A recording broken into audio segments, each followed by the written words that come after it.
Šeimininkam dažnai kyla klausimas, kodėl žiemą jų augintinių kailiukas išsausėja, pradeda skilinėti ir veltis.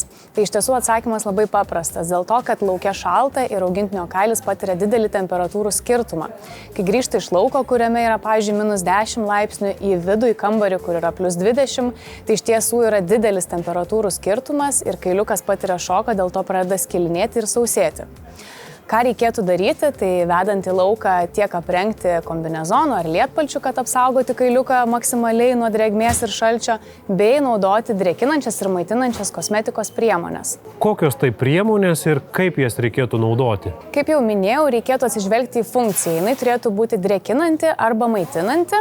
Na ir reikėtų nepamiršti 3 žingsnių sistemos. Tai pirmuoju žingsniu mes atidarome plauką, išvalome odą. Antruoju žingsniu jau pradedame drėkinimą. Tai reiškia, renkamės drėkinantį arba maitinantį šampūną.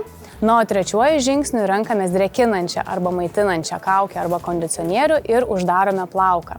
Norint maksimaliai sudrėkinti kailį, galime procedūrą užbaigti specialiu kailiuko aliejumi, kuris leis plaukui tapti labiau elastingu ir dar labiau apsaugos jį nuo šalčio. O kaip žmogui žinoti, kokia kosmetika yra gera, kokia yra bloga, kokią reikėtų rinktis?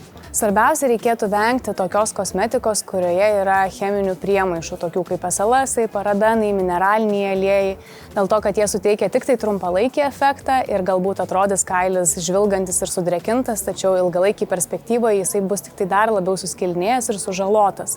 Rinkitės natūralią kosmetiką, ypatingai jeigu norime drėkinti ir maitinti, tai sudėtyje turėtų būti šlapalo, kviečių baltymų ir, pavyzdžiui, migdolų ekstrakto.